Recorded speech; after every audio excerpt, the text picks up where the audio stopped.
Okay. Naja, would you like to just introduce yourself? Just state your name and your department. My name is Naja Zaid. I am from the Department of Health Promotion and Wellness. Okay. And would you like to start? I'm Kathleen Mangano. I'm from the Advisement Center. Gail Ledford, EOP. Pat City, OLS Math Center. Allison Peer, Advisement Center. Mallory Bauer, First Year Experience. John Payne, Economics and Health. And Erin said she's the Access Services Library in Parentfield and doesn't have a microphone set up. Okay, so let's get started. So first of all, I guess, what is metacognition? Would anyone like to define that? It's how we think about our thought processes, It's being aware of how we're thinking. okay, thinking about thinking. Yeah. Mm-hmm. And knowing whether we know something or knowing how we know things. We're thinking about thinking is a good way of putting it.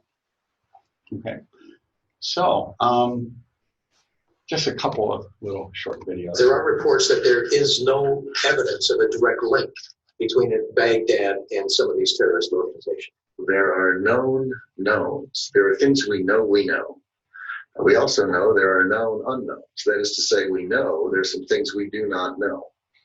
But there are also unknown unknowns. The ones we don't know, we don't know. Excuse me, but is this an unknown unknown? Not several unknowns. So that's part of it. One of the things that happens is the more you know in a discipline, the more you realize how little you know and how much is unknown. And that's one of the issues we face with students, that quite often they don't fully know what they know or what they understand and what they don't. And a related issue is the Dunning-Kruger effect. The issue that those who have relatively low levels of competence are less likely to know what they know and what they don't know, which means in particular with students, the students who have the lowest levels of knowledge often have the least understanding of their own level of understanding, which creates a barrier. And there's some other issues we'll talk about, but there's lots of examples of this. With this paper by Dunning and Kruger led to the 2000 Ig Nobel Prize for their work on this. But there's a lot of evidence about that. One possible symptom, it's not always a symptom, is when students will say the test was tricky. And sometimes tests are tricky. Sometimes tests are poorly designed, and that's something we should always be thinking about. But often when you talk to students who say that they found questions or a test tricky, sometimes when you work through it with them and you test or you talk to them, asking them what they understood or what they thought the question meant or about their response, we often find that they really didn't quite understand the material correctly. And they thought they were being tricked because they didn't really have the depth of understanding that we had hoped they would have. Or sometimes students say they don't understand the material but don't test well, and often that's true. Test anxiety can make a big difference. But sometimes it's that students think they understand the material because they memorize the words, it makes sense to them in some way, but they don't really have the ability to apply the concepts that well.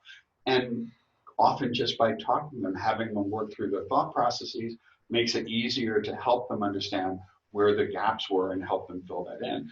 But it's not uncommon for people to think that they're being tricked on a test when it's really that they haven't developed the level of understanding. They haven't developed the level of metacognition to help them know what they know and what they don't fully know yet.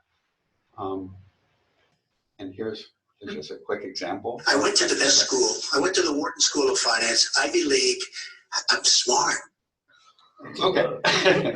A nice quote about metacognition came from Gall, Jacobson, and Bullock, that learning how to learn can't be really left to students. And thinking back, where in your education did you really learn how to learn? Trial and error. Trial and error. Yeah, basically. And that's pretty much true for everyone. It was certainly true when I went to school, and I think it's still pretty much true today. And when you ask students how they study, what do you think students do most often? Just read. They read, Or skim. They skim whatever, yeah. But if they have a test coming up, maybe they read it at first, but then Read over the notes. they'll read it, they'll read over it. What else do they do? When students are asked, there's some responses that come up all the time. They redo old problems, Mm-hmm. redo the homework, redo the in-class examples. Reread the whole chapter. They memorize only what they need to know. That's true. Yeah. They highlight the text and use an outline. Yeah. And a lot of faculty will do that too. In fact, some people who know that maybe that's not quite as effective. So they'll reread the chapter, they'll work through problems. And in general, they will repeatedly reread something. Highlighting is something that students do very regularly. And in fact, some people complain about electronic text because it's a little harder for students to do highlighting. It messes up the screen when they do it on the screen. Or cramming, studying right before the test, right when they need the material. And when students are asked what are the most effective ways of learning material, these are the things that are the most common responses in pretty much every survey. However, none of those things really work very well. And here's a simple study that was done by Krupicki and Blunt back in 2011, where they looked at alternative strategies. They did some controlled experiments where students were put into groups where in one case they read the material once, in the next case they read it 2 times, in the next case they constructed concept maps to help understand it, and then they did retrieval practice where they read it, well, everyone read it once, so study is reading it one more time, repeated study is reading 2 times. Concept mapping is where they draw a map of the concepts after reading it, and retrieval practice is where they're tested on it. And they use 2 types of questions. One is just verbatim recall of things that they read, and the other is inference questions where they had to apply it. And the results were pretty consistent. The best effects were through retrieval practice. Testing students on concept was the most effective in encouraging them to remember it. Yet when they were asked what they found most effective before they saw the results of the testing, the students found that repeated study was most effective, study was next effective, or roughly tied with concept mapping, and they believe that retrieval practice was least effective. So the way in which students think they learn, their metacognition of how they learn, is kind of exactly the opposite of what evidence suggests about learning. And there's a lot of reasons for that. One is, if you just read something over and over again, you become familiar with it. It all makes sense. It's a concept called fluency illusion. I'm getting a little ahead of the slides here, but you recognize all the words, you recognize the images, you recognize the examples, and it all seems to make sense. When you do retrieval practice and you do a quiz on something, what often happens? You get stumped and have to think about it. You get stumped, you have to think about it, and you get some things wrong, and that doesn't feel as good, right? But what the research really shows, and this has been something known for over a century now, the testing effect, that the best way to encourage long-term recall is to practice recalling information. Repeatedly storing things has virtually no benefit after the second time you see the content. So reading something a second time gives you a slight gain in knowledge. A third time, there's no significant difference in the amount you recall.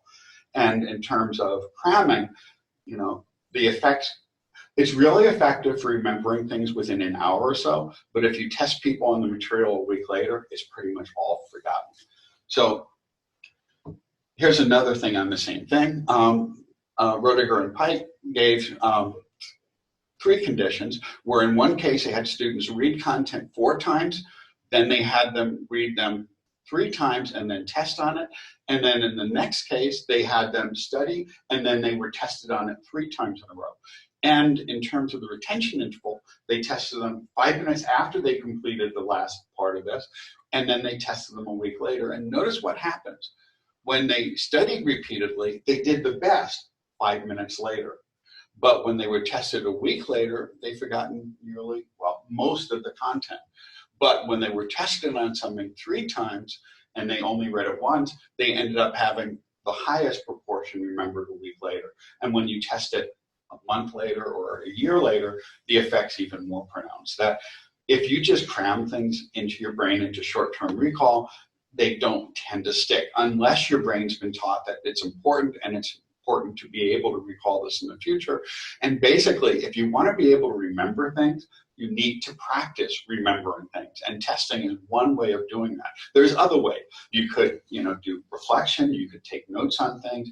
There's many ways of doing that, but rereading pays off for students in the short run. But if we really want students to be able to remember things more than a week later, which we hope we're doing in our classes, it's really important to help them develop those skills and to help them understand the importance of this, because what feels right to students doesn't work that well. Because, we've known in pretty much all disciplines that students don't remember as much from our intro courses as we had hoped or as we had expected. The more we can get them to practice effective learning skills, the more they'll remember and the more successful they'll be in later courses and later in life. And I already mentioned this. Fluency illusion is when you mistake a familiarity with the text material, with what you read, with actually understanding and being able to apply it and being able to transfer it to other contexts. And we all fall subject to that. Things look familiar, we're comfortable with it. Then we get to a test and it just seems completely different. But if you've had students practice transfer, if you've had them practice this, they're much more effective on that. And we should know that metacognitive problems may not be unique to students. There was a survey done by Patricia Cross. I've only seen this cited. I've never actually seen the actual paper. But 94% of college instructors rate themselves as above average in terms of their teaching ability, and 68% are in the top quarter of teaching performance. So fortunately, we have some really good faculty members out there teaching everywhere. But in general, there are some strategies that are kind of important that help them develop improved metacognition. Well, actually, I should ask you guys, but since this one's up, let's talk about that. Why might peer evaluation be helpful? Where students do some work and maybe peers provide feedback on that work. Well, as you're editing, it requires you to really think about the material in a different way and make sure that you're actually understanding it. Mm-hmm. And it's easier to evaluate the work of other people and see their shortcomings than it is your own often. Just like when we're writing something, we may have a typo in it, but when we've just written it, it's really hard to see that typo because we know what we meant to say. But similarly, if you don't really understand something, it may be harder for you to see the gap in your reasoning, while other students may be able to see that perhaps more clearly. And I see we've got some comments up there.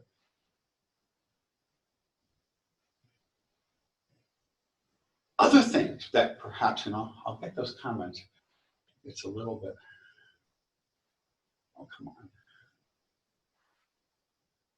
The screen is not, let me move that out of the way. That's part of the problem. Other ways perhaps that we can help students become more proficient in understanding what they know and what they don't know. Just reading things over doesn't help that much. They can explain the concept either out loud or by writing it out, and then when you get stuck, you realize, oh, that's a part that I don't know. Okay, you can use an outline, watch videos from Asha, from Elizabeth. You can see others' mistakes and teaching it to someone else. And that's, in other words, we're peer instruction. Probably peer instruction would have been a better way of putting it more generally, but teaching things to other people can be really helpful because because if you're trying to explain something to someone else and there's gaps in your understanding, it becomes pretty obvious when you're not able to explain what they're asking you. So, and many faculty say they learned the material best when they first had to teach it because they now had to be able to answer questions and fill in gaps and make sense of things that make sense in their own brains but may not make sense when someone raises questions. So working with peers can be really helpful.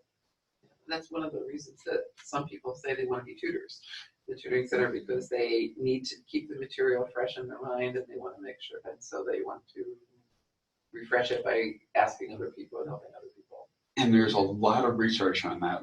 I started using undergraduate TAs about 10 years or so ago when I went to a workshop where I think it was Penn State had introduced undergraduate TAs in sections of a large biology class.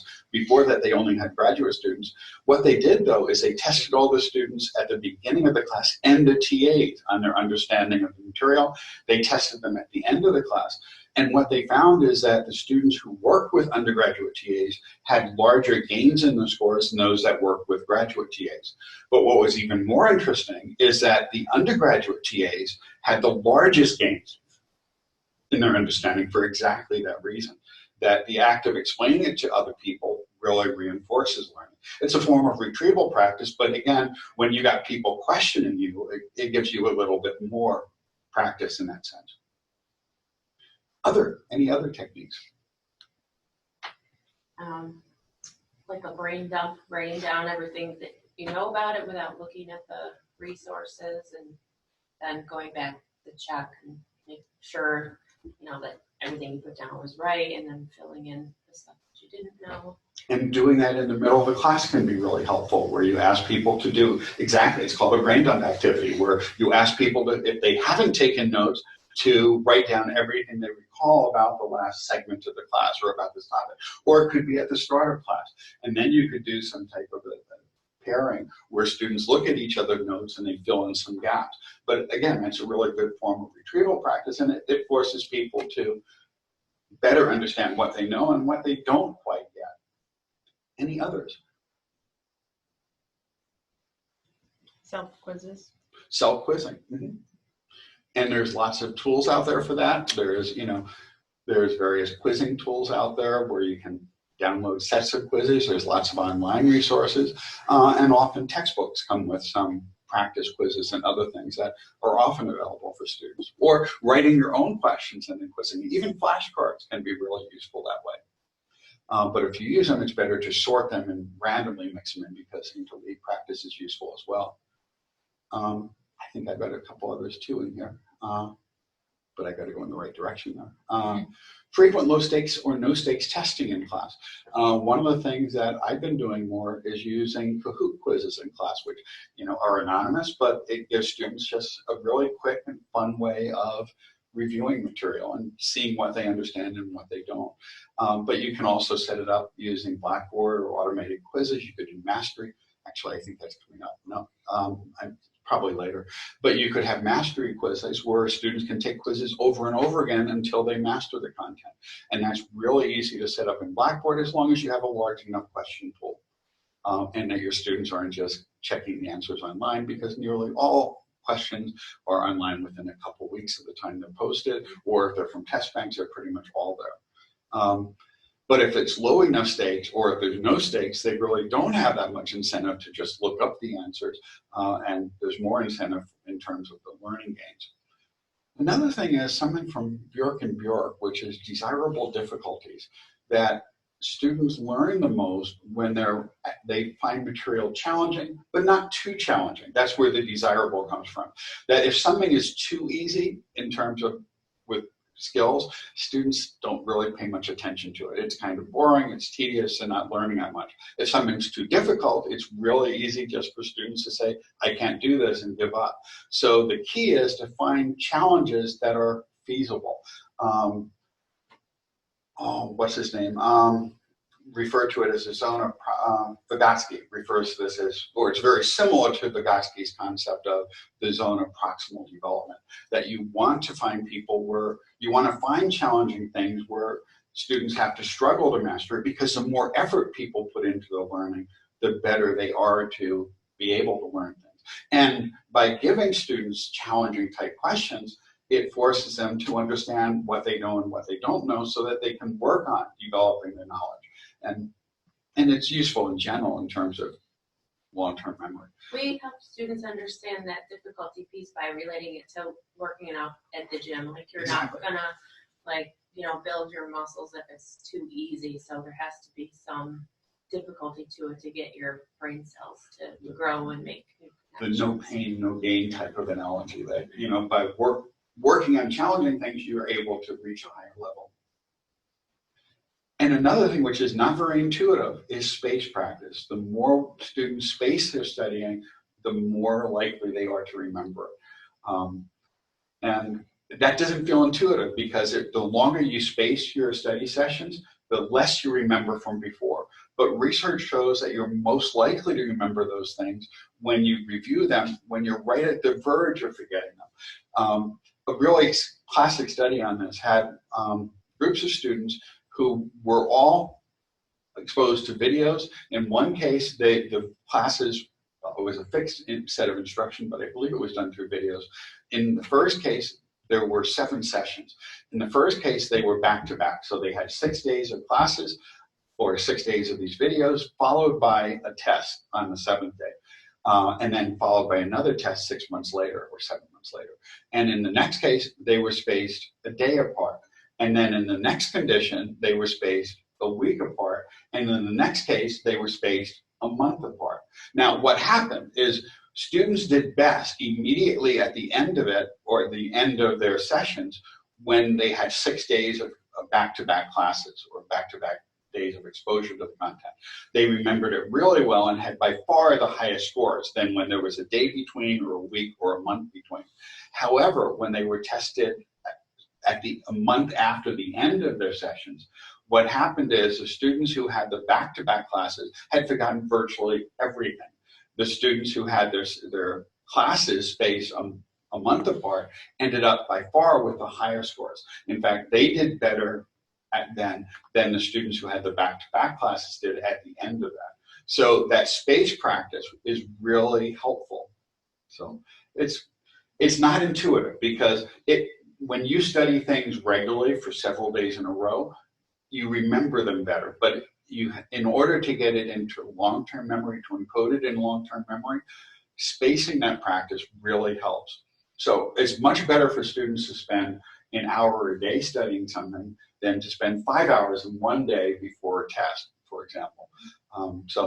And it's hard to convince them of that because it doesn't feel right. The same sort of thing with the testing effect, because you don't remember things as well when you come back to them after a few days. However, that tends to make it more likely to remember things longer. Students, like you said, they kind of don't believe you right away, and then after over time, like getting results that they're not happy with, they start to get to a point where they will listen. And the ones who I've been able to get it across to the best have been like zoology students. I'll show them, like, look at these videos that are targeted towards medical students. They're trying to explain to you how to study in medical school, and they're telling them to use these strategies because, doctors, they have to learn so much in their undergrad and then in medical school, and then it's really important information that they have to have a good command of because they've got people's lives in their hands. So there's like videos and like even space practice schedules out there of like what topics to study when, so that you're working in the spacing. And I'm just kind of wondering, like, what other disciplines like students might listen to this, like besides the medical and the science stuff. Is there other stuff out there, for example, like for economics to convince them of that? One other thing I'll mention this a little bit later, but one of the things I've done is I have a low-stakes discussion forum that addresses these issues, where students read an article on this stuff, or they'll watch a short video on it, and then respond to it. And many of them just don't believe it. However, some of them will try it, and they'll often report back later that, this is something they tried, and it really did help them. But some students are really resistant to these ideas, and, we can do as much as we can, but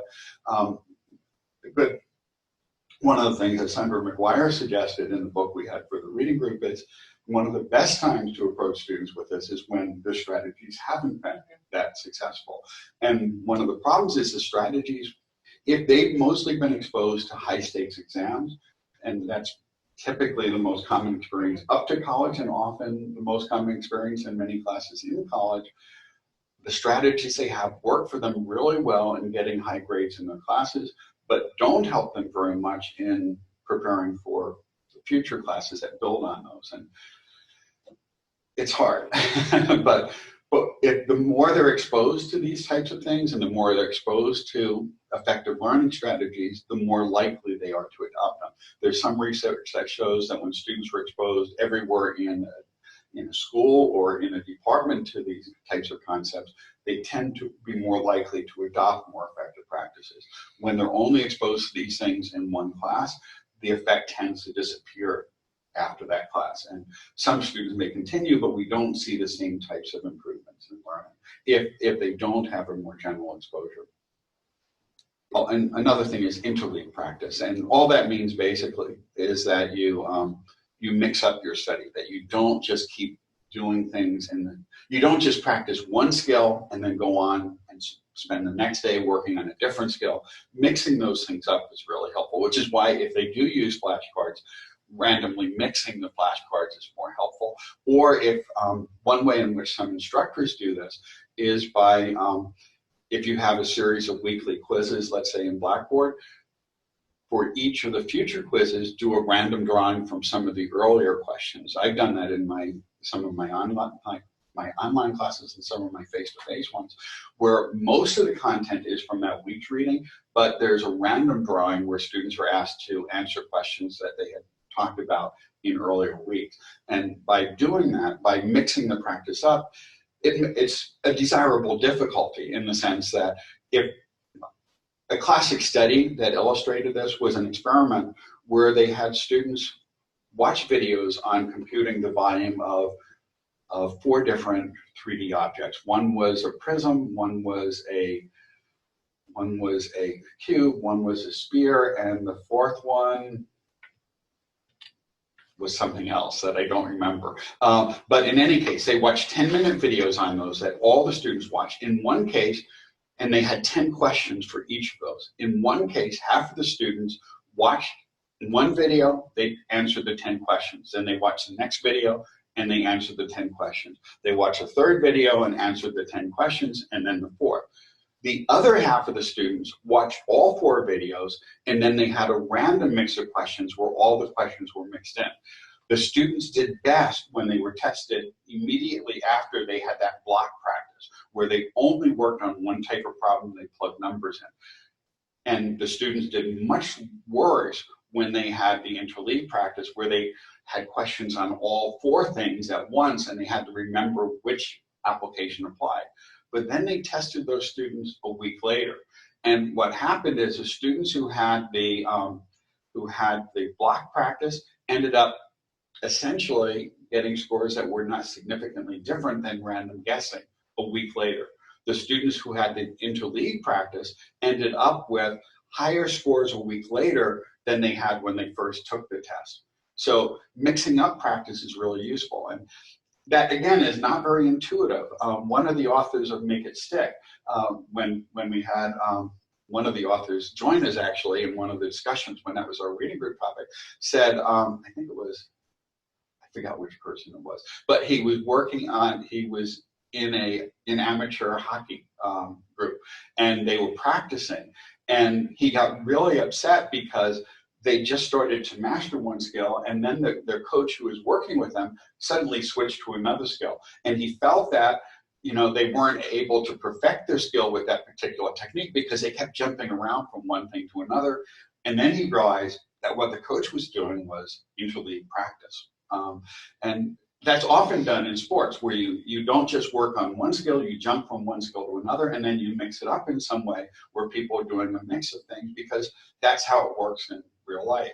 And the reason it's a desirable difficulty is they're not just plugging numbers into a formula they stored in short-term memory. They have to identify what type of problem it is, which equation is appropriate, and then apply that. And it just raises the difficulty a little bit, but that extra difficulty is what really stimulates long-term recall. So, and that's how it's going to be on a test. I mean, it's yeah, going to be all different kinds of problems.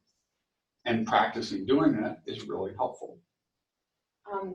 I talk to students about, like, if they have an assignment with lots of problems that like they have the whole week to do. Like, some of them will be like, okay, I just want to get this out of the way, and no, I don't have to do it anymore, so I'm going to sit down and do it all. But I talk to them about purposely breaking it down into chunks and you know, doing the first few problems like that first night, but then waiting a couple days to make your brain have to remember the procedure and like strengthen it. And I tell them otherwise, if you sit down and do them all at the same time, the procedure stays in your working memory the whole time. You only have to recall it once, but if you break it up into chunks, spread it out, you're getting that retrieval practice and recalling it, you know, like 4 times instead of just 1 time, and then it leads to longer term learning.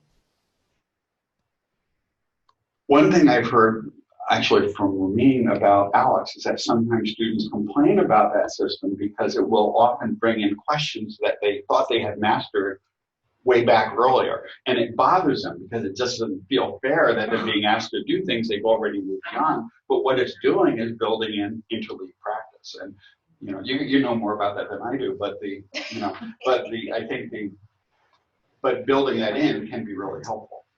It's when you're using the learning, it does do that. It has a knowledge space.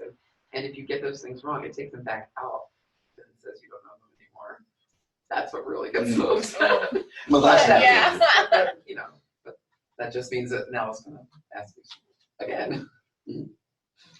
So, but in terms of learning, that's really helpful. But again, it doesn't feel as good because you felt you've moved beyond that. And but it really does help encourage long-term learning. It's one of those issues where metacognition of how we think we learn often differs from how we do learn. You know, low-stakes testing in general. Some of this duplicates a little bit, but using clickers in classes or polling applications in classes, peer instruction, the memory dumps, and similar things, and also just-in-time teaching where you address problems that students are having right when it's salient, right when it's relevant. So giving people challenging problems to work through and then addressing their concerns when they're getting relatively quick feedback on the concepts can be really helpful. And there's lots of ways of doing that. In large classes, these are kind of common. Mastery learning quizzes, where students can take quizzes over and over again with different questions each time until they master can help. Peer review assignments, we've talked about a little bit. And also some publishing material, including some free material such as Lumen Learning's Waymaker, McGraw-Hill's Connect, Norton's Inquisitive, and Cengage, Brain, and they have another similar thing out there. And even the MyLabs from Pearson all have, well, I don't know if Pearson does this because it's a little bit earlier, but many of these things will ask students when they answer questions how sure they are of the answer. And then it gives students feedback directly on their metacognition. So, you know, it will say, you thought you understood this material, however, you got this question wrong. You rated your understanding of this really high, and yet you got this question wrong, and so on. And that type of feedback is directly designed to help improve students' metacognition, to help them understand what they know and what they don't know quite as well. And actually, a really neat thing about Norton's Inquisitive, I haven't used it, but I've heard really wonderful things about it, is that it sets it up as a game-like strategy where they get points from taking quizzes, and the points are tied to is a weighted average of, or it's weighted based on whether they get it correct and the points they assign to it. So essentially, they bet points based on how confident they are. So if they're really confident and they get it right, they get a really high score. But if they're really confident and they get it wrong, they lose more points. So they gain points or lose points based on how accurately they're assessing their metacognition concerning their knowledge. And that's directly training students to become more aware, or at least it's giving them feedback that helps them become more aware of what they know and what they don't know. So I really like that structure, and I wish more systems built that in. McGraw-Hill's Connect and Lumen Learning Waymaker ask these questions, but are you using it? And does it work that way in your class? I learned this mostly from someone in history. I've given a lot of workshops with it. I guess in some ways it does. It's just that students have to really sit down. A lot of them won't want to do the homework. Well, if you assign points to it, if they get graded on that, that will sometimes help. It's true. You know, because the person I know does it with does it has integration with the grade book, so it goes directly into the grade book. So they have it's a low stakes assignment. I think it's like 10% of the grade in her courses, but it's one that gives them a little more incentive to think more carefully about these things. So it has that potential at least. The psychology professors seem to be using Inquisitive. Okay. For like Psych 100. Mm-hmm. So those are some things that are built into it. But any other suggestions before we move on?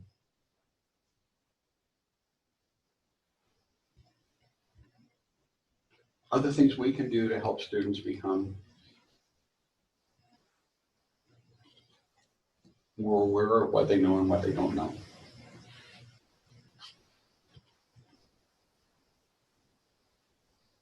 Well, if you like prompt them for an example or to explain something, like if they say, yeah, I'm doing great in this class, I'm understanding everything, and you ask them, okay, well, what are you learning about? And they might say, oh, well, I don't really remember, or yeah. And that's sort of response. Or if they, they mention one thing that they learned about yesterday, like, okay, well, I've never taken that class, tell me something about that. Explain that to me. And one thing that I've learned is really effective, I didn't do this much earlier in my career, but when students come in with questions about something, initially I used to mostly just try to explain it. Mm-hmm. But now I tend to instead ask them, well, how would they approach this problem? And listening to them approach it makes it much easier to be aware of where their stumbling blocks are, and then helping guide them, and maybe using some questions to guide them, so that they develop better skills on this. And I think a comment just came in.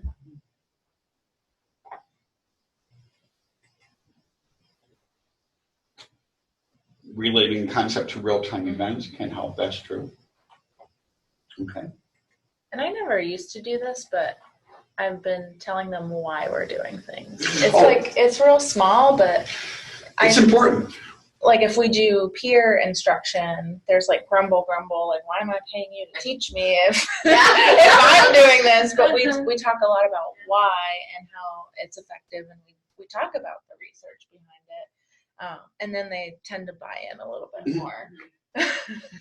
It's a challenge because I get on my evaluations, especially in a large class with hundreds of students, I have to learn it all myself. He's not teaching me, and I can't learn it for them, but I do try to explain that and explain why we're doing these things and why we're doing things with clickers and why they're taking so many quizzes, but they don't always buy it because it feels like they're doing all the work. But again, kind of, they have to do the work to learn the material, but they've often been in an environment where they had stuff, lectured to them, and then they try to remember what they can, and they reproduce things they've memorized. And it's an adjustment for many students. And they were told what was going to be on the test. And they were given study guides that list exactly the content. But explaining helps. And the more we can explain it and motivate why we're doing things, the more likely they'll buy in, especially if they see positive results from it. Because a lot of these things don't feel that good when you're doing them, even though you do learn more. Well, and there's some specific metacognitive exercises. These came from Kimberly Tanner, who had written a book on this. You could just ask students to do some reflections in class, or it could be on a given day. It could be after they gave a presentation. It could be an exam wrapper type of thing where you ask them, how did they prepare for that activity? It could be for that day's class. It could be early on. How could they have been better prepared? Another thing is at the end of a class or during a class or after a discussion, or even after they do some readings online, perhaps before they start class, you could just do a 1-minute quiz, also known as an exit ticket, or also a muddiest point. There's a variety of names for these things, but you could ask them more generally. A common form of this is, what did I learn from this? What do I not, what do I find confusing? And, things like that. And you can use that then to have them reflect on what they've known. And there's at least some studies. I should note the 1-minute quiz thing at the end of class. In economics, there was a nice controlled study done about a decade ago that found about a 5 or 6% increase in performance when this was administered in one section of class and not the other. And the argument is just that little time at the end of class, literally about a minute for them just to fill out these little pieces of paper, forces them to reflect on the learning a little more than they would have otherwise. Other disciplines and some studies have found no significant effect, but no one has found that it does harm. So there's at least some evidence that it's helpful. Retrospective student assessment of how their thinking was changed by a class based on what they learned. How do they see a topic differently than before they discussed it in class? And you could also have students do logging or blogging even. Having students do reflective logs in a journal or online is another interesting way of having students process or think about their learning. A useful strategy is to have instructors model how to approach problems in the discipline or on a research topic from the very beginning and very carefully through the end of a process. So going through a problem, but not just solving the problem for students, but addressing how to think about the problem and looking at the problem, what types of tools do you need, and maybe asking students along the way to help you work through the problem. But carefully modeling the process of approaching a problem in the discipline can be helpful and can help students better understand how to do that themselves. Because we would always refer to that as a think aloud, so that you're not just like doing the steps, you're explaining, like you're verbalizing the thinking that you're doing in your head as you're working through it. And that's another term given to that process where you ask students how they work to solve a problem. When they're having problems, ask them to try to do it, but to think aloud, to verbalize their own thought processes, so you're going to be able to go back and address where the problems are. But it's useful for instructors to do that and for students as well outside of class when they come in for help, or even in class and so forth. This is a really nice article that prompted a lot of the work on metacognition. Kimberly Tanner, she's published a lot on this, but this was kind of a path-breaking work that started much of the literature.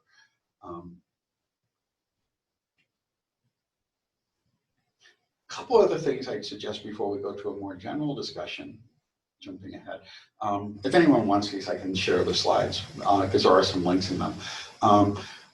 One thing that I've been doing, I mentioned that before, is that beginning about 4 or 5 years ago now, Judy Littlejohn at GCC and I were talking about some of the problems where students were not really applying the tools that we'd like to see them use, that the practices they were using were not consistent with evidence-based practices.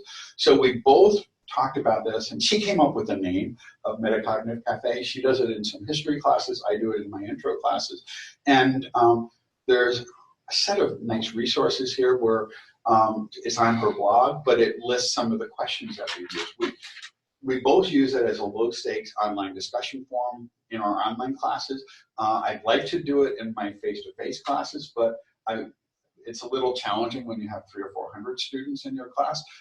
But I'm actually exploring a tool, I'm meeting with someone today, something called PackBack, that does some artificial intelligence evaluation of online discussions so that the instructor really doesn't have to do quite as much work evaluating those. So I'm curious. Basically, it reads through things, it assesses the Bloom's level of the post and gives feedback to students when they post. If it's at a lower level, it blocks them from posting questions that aren't relevant to the topic. And I'm curious to see how well it works. But so I'm hoping to do something similar in my large class next fall if this works. That's kind of hypothetical right now, but I'll know more about it this afternoon because that's going to be my lunch hour. But let me just jump over there for a second. There's a lot of resources here, including, we presented this at OLC a couple of years ago, but there's some questions that we posted here, about some specific example. Some of them you can tell are from a history class, some of them are from an economics class, and some of them we both used because we were working on and developing it at the same time. The questions about behavioral economics actually was for behavioral economics chapter in my class, so that wasn't quite used in hers, but there's others that specifically talk about the content. I'll share a link to all this with everybody. And here's some of the resources that we referred to, either as examples or these are some of the videos that we use that we had students read and then discuss. Growth mindset, fixed mindset, some discussion of metacognition. Actually, Sandra McGuire, before we brought it here, we've been using that for a few years. The testing effect, short discussion by Bjork on interlead practice and so forth.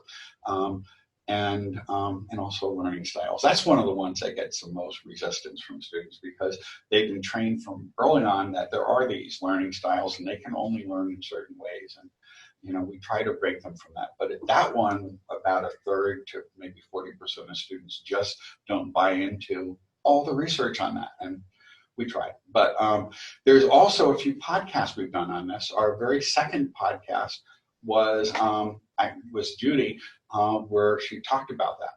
There's also one done with Sarah Hanish and John Myers in the math department, where they introduced, I think for the last couple of years, or at least last year, a metacognitive reflective paper in their classes where they exposed them to some reading.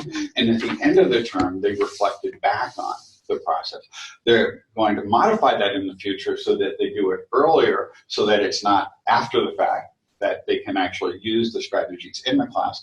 We also had a podcast where we talked to, that's the fostering of growth mindset. We also had a podcast with Judith Betcher, who talked about building metacognitive exercises through group processes in online classes, and how working on group projects could help students improve their metacognition. And now she's like kind of a guru in terms of online instruction. She wrote some of the classic works like 20 years or so ago, and she's still actively doing research and publishing them. So those are some nice resources.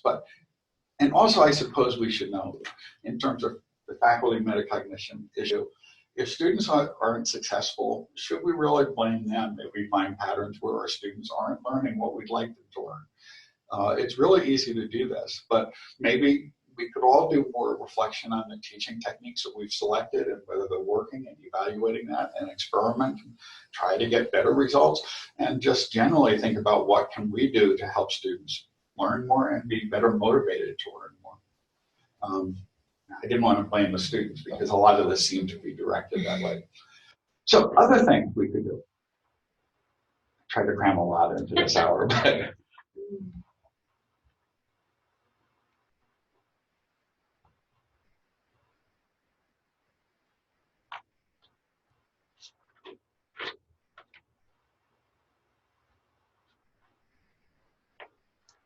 Well, I think one thing that could be helpful is like giving the students points for trying out one of these strategies.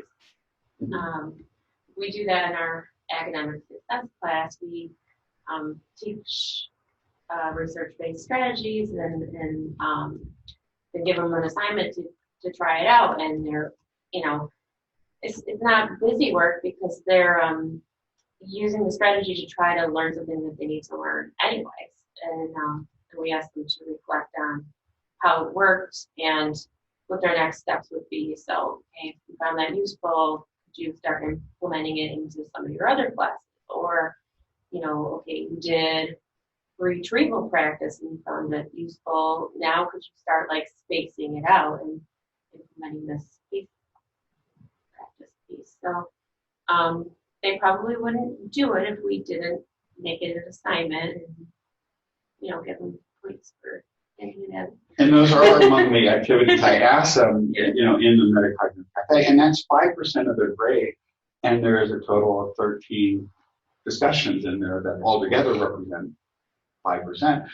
But an interesting thing is that at the end of the term with the course evaluations, many of the students will say that's what they found most useful in the course, that they found the learning strategies more effective and they plan to use them in other classes in the future. That makes me feel really good about it.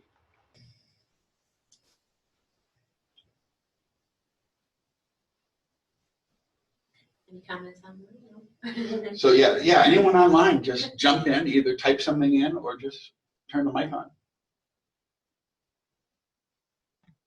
Well, Yeah, we shouldn't blame anyone for this, but we should focus on what we can do better. Yeah, focusing on what we can do better. So I think with students also, looking at it from the K through 12 and then transitioning into higher education, what were they accustomed to while they were in high school, for example? Were they always accustomed to blaming their instructor for their failures or their lack of understanding concepts and how to study, the purposes of assignments and how to complete assignments on time? I know for myself, one thing I tell my kids when they transition to college is that it's not high school. You can't turn in late assignments at the end of the semester, right before report cards are due. So, but I also know that there are many students, such as my own kids, who have that culture. They come from that culture, that environment that has trained them to become that way. And so now when we have students coming into higher education, there is a little bit of culture shock, I would say, in regards to the expectations changing. Now they're more responsible. So transitioning to understanding how to study, for example, looking at, rather than focusing on, what you don't understand, how can I help you understand this better? And sometimes they're not going to understand all concepts until later in life. We mature differently. I even look at my own self, like where I hated science during my undergrad years, but now I love science completely. Like I'm infatuated with it. But that's just how we are. We're humans, we develop over time. Some of the teaching techniques, I think just keeping it diverse, because some students, they're not going to like the repetitiveness. I've actually, even with evaluations and somewhat where I've kind of snuck in a few questions and some assignments to evaluate my students, what they thought they've learned in the class, what did they like most, what did they not like most. Some students actually wrote in the evaluation, stop evaluating. So it's quite interesting. So students, I think we try to over cater sometimes or over analyze, and students are realizing this, and now they're questioning, like, why do you keep asking me the questions? You should know what you're doing. That's where some of the students are, the mindset might be right now. I think it's just, if you believe you're using a concept that is working for many of the students, continue. And there's always going to be new things for us to learn. The book group that we had about teaching students how to learn, I'm actually even using that for MCAT students right now, trying to help them. So just going back and reminding them, like, well, how do you study? What needs to be changed in your methods of studying? I'll stop there.